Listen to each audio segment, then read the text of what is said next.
ICU, intubation in my lungs and forced IVs in my arms and put me on a respirator, did CPR till they could get me to ICU. In the ICU, they packed hot blankets on my cold body for 3 days to try to bring my body core temperature back up. I don't have any recollection of being in the hospital.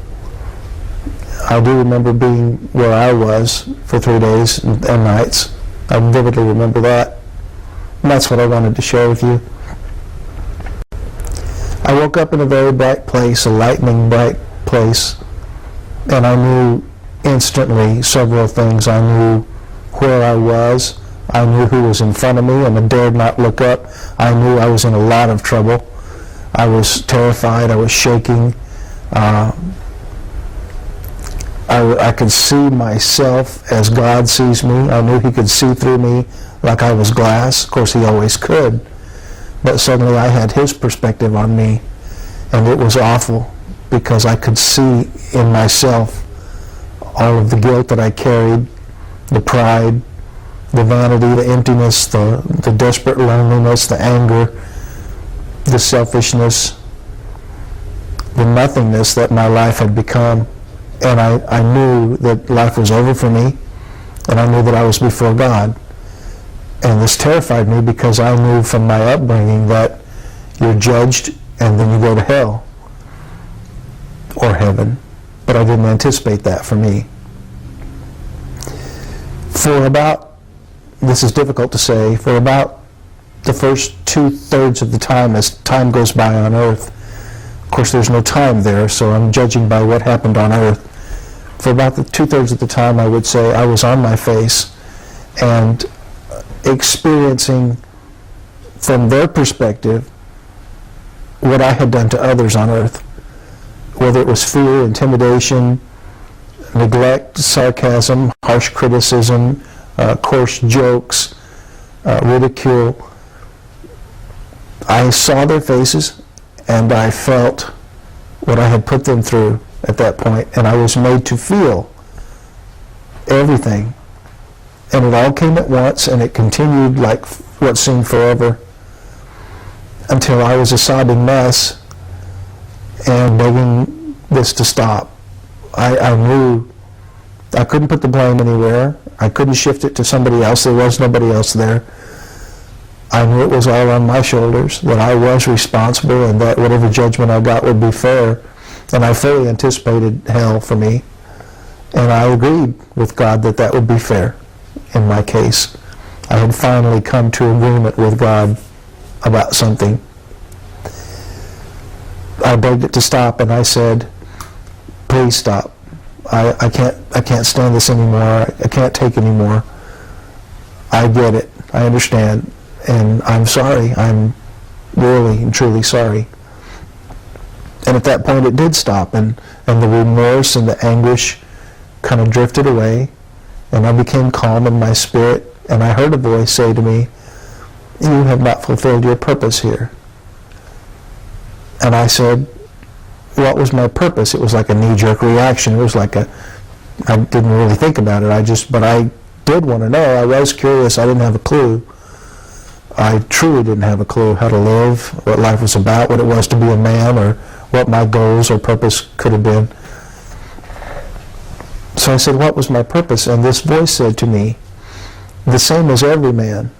You were put on the earth to take care of the earth. And come to find out later, Adam did tend the garden and keep it. Even before the fall, he had work to do. We as men are here to take care of the earth. It's one of our responsibilities as men.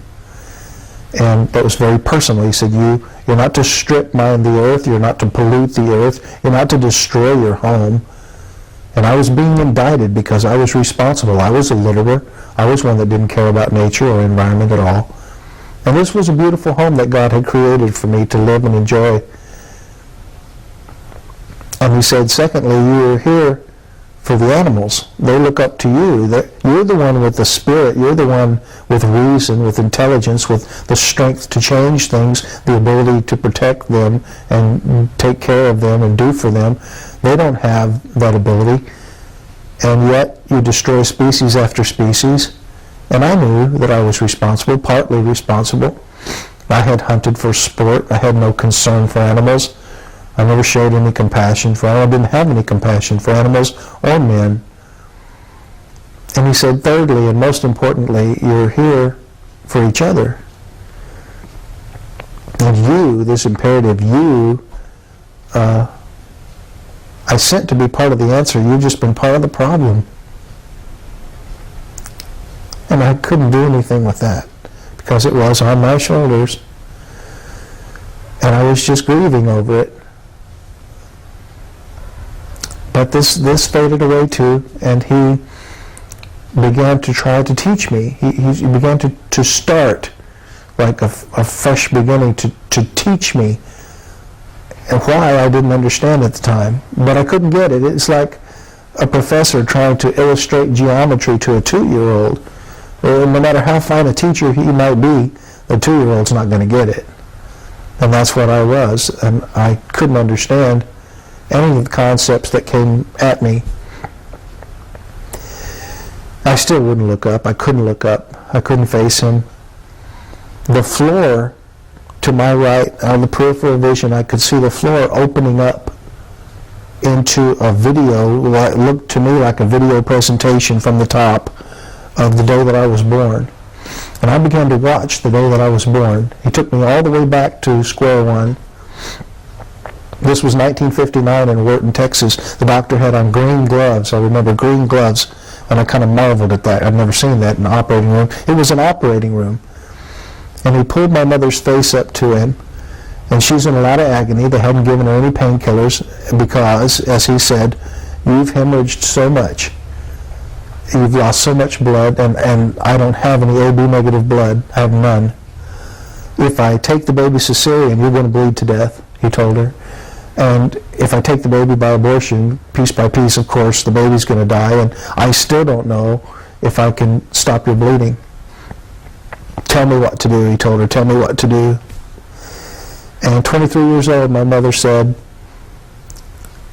I've lived my life. Don't kill my baby. So the doctor goes out into the hallway, and remember, this is 1959, and fathers weren't allowed in. It was an operating room, so he goes out in the hallway. My father's pacing up and down, and he tells the same story to my father. My father's like, wait, hold up. I don't know that baby, but I'm in love with the woman, so don't kill the woman. Do all you can for the woman.